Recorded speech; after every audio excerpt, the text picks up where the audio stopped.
ಎಲ್ರಿಗೂ ನಮಸ್ಕಾರ. ವಿಭಾ ಟಿಆರ್ ಕನ್ನಡ ವ್ಲಾಗ್ಸ್ಗೆ ಸ್ವಾಗತ. ಷಷ್ಠಿ ಹಬ್ಬಕ್ಕೆ ನಮ್ಮ ಕಡೆ ಮಾಡೋವಂಥ ವಿಶೇಷ ಅಡುಗೆನ ತೋರಿಸ್ತಾ ಇದ್ದೀನಿ.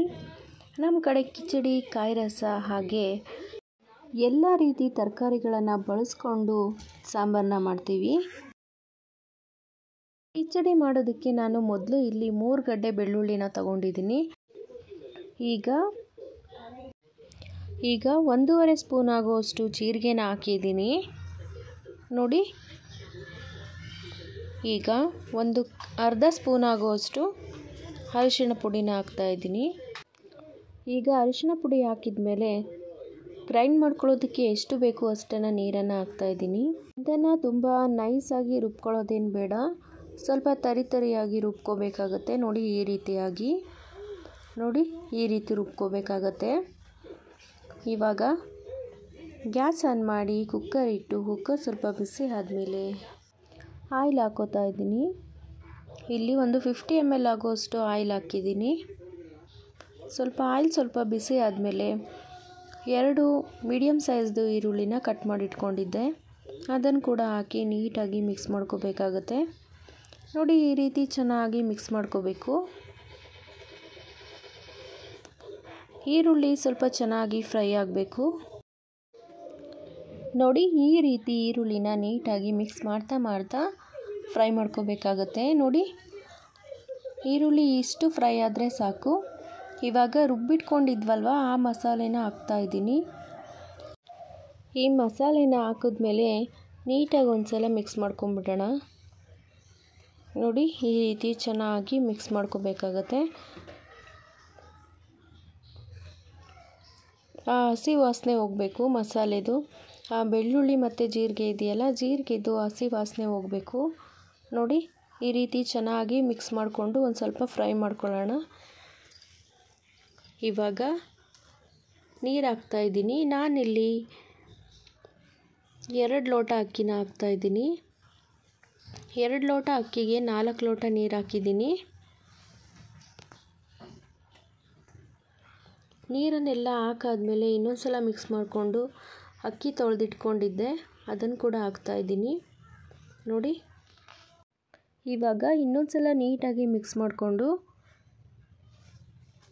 ಒಂದು ಸ್ವಲ್ಪ ಕಾಯಿ ತುರಿನ ಹಾಕ್ತಾಯಿದ್ದೀನಿ. ಒಂದು 3 ಸ್ಪೂನಷ್ಟು ಕಾಯಿ ತುರಿ ಹಾಕಿದ್ದೀನಿ. ಇವಾಗ ಸ್ವಲ್ಪ ಕೊತ್ತಂಬರಿ ಸೊಪ್ಪು ಹಾಕಿದ್ದೀನಿ. ಇದನ್ನೆಲ್ಲ ನೀಟಾಗಿ ಮಿಕ್ಸ್ ಮಾಡಿಕೊಂಡು ಇವಾಗ ರುಚಿಗೆ ಎಷ್ಟು ಬೇಕೋ ಅಷ್ಟನ್ನು ಉಪ್ಪು ಹಾಕ್ತಾಯಿದ್ದೀನಿ. ಉಪ್ಪು ಹಾಕಿದ ಮೇಲೆ ನೀಟಾಗಿ ಇನ್ನೊಂದು ಸಲ ಮಿಕ್ಸ್ ಮಾಡಿಕೊಂಡು ಇವಾಗ ಕುಕ್ಕರ್ ಲಿಡ್ನ ಕ್ಲೋಸ್ ಮಾಡಿ 2 ವಿಷಲ್ ಹಾಕಿಸ್ಕೊತಾ ಇದ್ದೀನಿ. ಈ ರೈಸ್ ಆಗೋ ಅಷ್ಟರೊಳಗೆ ಸಾಂಬಾರಿಗೆ ರೆಡಿ ಮಾಡ್ಕೊಂಬಿಡೋಣ. ಇಲ್ಲಿ ಎಲ್ಲ ರೀತಿ ತರಕಾರಿಗಳನ್ನು ಬಳಸ್ಕೊಂಡಿದ್ದೀನಿ. ಈಗ ಖಾರಕ್ಕೆ ರೆಡಿ ಮಾಡ್ಕೊಂಬಿಡೋಣ. 1 ಭಾಗ ತೆಂಗಿನಕಾಯಿ ತುರಿನ ಹಾಕಿದ್ದೀನಿ. ಇಲ್ಲಿ 8 ರಿಂದ 10 ಸ್ಪೂನಷ್ಟು ತೆಂಗಿನಕಾಯಿ ತುರಿ ಇದೆ. ನೋಡಿ ತೆಂಗಿನಕಾಯಿ ತುರಿ ಹಾಕಿದ ಮೇಲೆ 1 ಇಂಚು ಶುಂಠಿ, 5 ಎಸಳು ಬೆಳ್ಳುಳ್ಳಿ, 1 ಈರುಳ್ಳಿನ ಕಟ್ ಮಾಡಿ ಇಟ್ಕೊಂಡಿದ್ದೆ ಅದನ್ನು ಕೂಡ ಹಾಕಿದ್ದೀನಿ. 2 ಕಡ್ಡಿ ಕೊತ್ತಂಬರಿ ಸೊಪ್ಪು, ಒಂದು ಅರ್ಧ ಸ್ಪೂನ್ ಆಗುವಷ್ಟು ಗಸಗಸೆ ಹಾಕಿದ ಮೇಲೆ 1 ಇಂಚಷ್ಟು ಚಕ್ಕೆ ಹಾಕ್ತಾಯಿದ್ದೀನಿ. ನೋಡಿ ಚಕ್ಕೆ ಹಾಕಿದ ಮೇಲೆ ಇವಾಗ ಖಾರ ಪುಡಿ ಹಾಕ್ತಾಯಿದ್ದೀನಿ. 2 ಸ್ಪೂನ್ ಆಗುವಷ್ಟು ಖಾರ ಪುಡಿ ಹಾಕಿದ್ದೀನಿ. ಹಾಗೆ 2 ಸ್ಪೂನು ಧನಿಯಾ ಪೌಡ್ರನ್ನ ಹಾಕಿದ್ದೀನಿ. ನೋಡಿ ನೀವು ಖಾರಕ್ಕೆ ಎಷ್ಟು ಬೇಕೋ ಅಷ್ಟನ್ನು ಹಾಕೊಳ್ಳಿ. ಹಾಗೆ ಇವಾಗ ಗ್ರೈಂಡ್ ಮಾಡ್ಕೊಳ್ಳೋದಕ್ಕೆ ಎಷ್ಟು ಬೇಕೋ ಅಷ್ಟನ್ನು ನೀರು ಹಾಕ್ಕೊಳ್ತಾ ಇದ್ದೀನಿ. ನೀರು ಹಾಕ್ಕೊಂಡು ಸ್ವಲ್ಪ ಗ್ರೈಂಡ್ ಮಾಡ್ಕೊತಾ ಇದ್ದೀನಿ. ಇವಾಗ ಸ್ವಲ್ಪ ಕಡಲೆನ ಹಾಕೋತಾ ಇದ್ದೀನಿ. ಆವಾಗಲೇ ಹಾಕೋಬೇಕಾಗಿತ್ತು, ನಾನು ಇವಾಗ ಹಾಕೋತಾ ಇದ್ದೀನಿ. ಇವಾಗ ಹಾಕ್ಕೊಂಡು ನೀಟಾಗಿ ಒಂದ್ಸಲ ಗ್ರೈಂಡ್ ಮಾಡ್ಕೊಂಬಂದು ಇವಾಗ ಸಾಂಬಾರು ರೆಡಿ ಮಾಡ್ಕೊಂಬಿಡೋಣ. ಇವಾಗ ಗ್ಯಾಸ್ ಆನ್ ಮಾಡಿ ಒಂದು ಕುಕ್ಕರ್ನ ಇಟ್ಟು ಕುಕ್ಕರ್ ಸ್ವಲ್ಪ ಬಿಸಿ ಆದಮೇಲೆ ಸ್ವಲ್ಪ ಆಯಿಲ್ ಹಾಕ್ತಾಯಿದ್ದೀನಿ. ಒಂದು 50 ml ಅಷ್ಟು ಆಯಿಲ್ ಹಾಕಿದ್ದೀನಿ. ಆಯಿಲ್ ಹಾಕಿದ್ಮೇಲೆ ಆಯಿಲ್ ಸ್ವಲ್ಪ ಬಿಸಿ ಆದಮೇಲೆ ಈರುಳ್ಳಿನ ಹಾಕ್ತಾಯಿದ್ದೀನಿ. ಈರುಳ್ಳಿನ ಹೀಗೆ ಉದ್ದುದ್ದಾಗಿ ಕಟ್ ಮಾಡಿ ಇಟ್ಕೊಂಡಿದ್ದೆ ಅದನ್ನು ಕೂಡ ಹಾಕ್ಕೊಂಡಿದ್ದಾದಮೇಲೆ ಇವಾಗ ಒಂದು ಸ್ವಲ್ಪ ಕರಿಬೇವಿನ ಸೊಪ್ಪು ಹಾಕಿದ್ದೀನಿ. ಇವಾಗ ಇವೆರಡನ್ನೂ ಕೂಡ ನೀಟಾಗಿ ಮಿಕ್ಸ್ ಮಾಡ್ಕೋತಾ ಇದ್ದೀನಿ. ನೋಡಿ ಈ ರೀತಿ ಚೆನ್ನಾಗಿ ಮಿಕ್ಸ್ ಆಗಬೇಕು. ಇವಾಗ 1/4 ಟೀ ಸ್ಪೂನಷ್ಟು ಸಾಸಿವೆ ಹಾಕಿದ್ದೀನಿ. ಸಾಸಿವೆ ಹಾಕಿ ಇನ್ನೊಂದು ಸಲ ಮಿಕ್ಸ್ ಮಾಡಿಕೊಂಡು ಕಟ್ ಮಾಡಿ ತೊಳೆದಿಟ್ಕೊಂಡಿರೋ ಅಂಥ ಮಿಕ್ಸ್ ತರಕಾರಿನ ಹಾಕ್ತಾಯಿದ್ದೀನಿ. ತರಕಾರಿನ ಹಾಕಿ ನೀಟಾಗಿ ಒಂದು 5 ನಿಮಿಷ ಫ್ರೈ ಮಾಡ್ಕೊಂಬಿಡೋಣ ಎಣ್ಣೆನಲ್ಲೇ. ಇವಾಗ ಅವರೆಕಾಳು, ತೊಗರಿಕಾಳು, ತಡ್ನಿಕಾಳು ಈ ಕಾಳುಗಳನ್ನು ಬಳಸ್ಕೊಂಡಿದ್ದೀನಿ, ಹಾಕ್ತಾಯಿದ್ದೀನಿ. ನೋಡಿ, ಎಲ್ಲ ರೀತಿ ಕಾಳುಗಳನ್ನು ಕೂಡ ಬಳಸ್ಕೋಬೋದು. ಇದಿತ್ತು ಅಂತ ಹೇಳ್ಬಿಟ್ಟು ಇಷ್ಟು ಹಾಕಿದ್ದೀನಿ. ಈ ಹಬ್ಬದಲ್ಲಿ ಎಲ್ಲ ತರಕಾರಿಗಳನ್ನು ಹಾಕೋದ್ರಿಂದ ಸಾಂಬಾರಂತೂ ತುಂಬಾ ಚೆನ್ನಾಗಿರುತ್ತೆ. ಈ ರೀತಿ ತರಕಾರಿಗಳನ್ನು ಮಿಕ್ಸ್ ಮಾಡ್ಕೋಬೇಕಾಗತ್ತೆ. ನೋಡಿ, ಮಿಕ್ಸ್ ಮಾಡಿಕೊಂಡು ಫ್ರೈ ಮಾಡ್ಕೊಳ್ಳೋಣ ಒಂದು 5 ನಿಮಿಷ. ಇವಾಗ ಒಂದು ಸ್ವಲ್ಪ ಮೆಂತ್ಯ ಸೊಪ್ಪು ಮತ್ತು ಸಬ್ಬಸಿಗೆ ಸೊಪ್ಪನ್ನು ಎರಡನ್ನೂ ಕೂಡ ಕಟ್ ಮಾಡಿ ಇಟ್ಕೊಂಡಿದ್ದೆ, ಅದನ್ನು ಕೂಡ ಹಾಕ್ತಾಯಿದ್ದೀನಿ. ನೋಡಿ, ಹಾಕಿ ಇನ್ನೊಂದು ಸಲ ನೀಟಾಗಿ ಮಿಕ್ಸ್ ಮಾಡ್ಕೊಂಬಿಡೋಣ. ಇವಾಗ ಒಂದು 5 ನಿಮಿಷ ಚೆನ್ನಾಗಿ ತರಕಾರಿ ಎಣ್ಣೆನಲ್ಲೇ ಫ್ರೈ ಆದಮೇಲೆ ಆವಾಗಲೇ ಗ್ರೈಂಡ್ ಮಾಡಿ ಇಟ್ಕೊಂಡಿದ್ದಂಥ ಖಾರನ ಹಾಕ್ತಾಯಿದ್ದೀನಿ. ನೋಡಿ, ಖಾರನೆಲ್ಲ ಹಾಕಿ ಎಷ್ಟು ನೀರು ಬೇಕೋ ಅಷ್ಟನ್ನು ಹಾಕಿ ನೀಟಾಗಿ ಮಿಕ್ಸ್ ಮಾಡ್ಕೊಂಬಿಡೋಣ. ತುಂಬ ಗಟ್ಟಿನೂ ಬೇಡ, ತುಂಬ ತೆಳುವಾಗಲೂ ಇರಬಾರ್ದು ಸಾಂಬಾರು. ಒಂದು ಮೀಡಿಯಮ್ ಹದದಲ್ಲಿದ್ದರೆ ಸಾಕು. ಸಾಂಬಾರು ಈ ರೀತಿ ಇದ್ದರೆ ಸಾಕು. ಇವಾಗ ಒಂದು 2 ನಿಮಿಷ ಕುದಿಯೋಕೆ ಬಿಟ್ಟು ಇವಾಗ ಕಾಯಿ ರಸ ಅಥವಾ ಕಾಯಿ ಹಾಲು ಮಾಡೋದಕ್ಕೆ ರೆಡಿ ಮಾಡ್ಕೊಂಬಿಡೋಣ. ಒಂದು 4 ಏಲಕ್ಕಿನ ಬಿಡಿಸಿ ಹಾಕ್ಕೊಂಡಿದ್ದೀನಿ. ಇಲ್ಲಿ ಒಂದು ಭಾಗ ಕಾಯಿ ತುರಿ ಹಾಕಿದ್ದೀನಿ. ಒಂದು 3 ಸ್ಪೂನಷ್ಟು ಕಡಲೆ ಹಾಕಿದ್ದೀನಿ. ಹಾಗೆ 1 ಸ್ಪೂನಷ್ಟು ಗಸಗಸೆ ಹಾಕಿದ್ದೀನಿ. ಇವಾಗ ರುಬ್ಬೋದಕ್ಕೆ ಎಷ್ಟು ಬೇಕು ನೀರು ಅಷ್ಟನ್ನು ಹಾಕೊಂಡ್ಬಿಟ್ಟು ನೀಟಾಗಿ ನೈಸಾಗಿ ಗ್ರೈಂಡ್ ಮಾಡ್ಕೊಂಬಂದ್ಬಿಡೋಣ.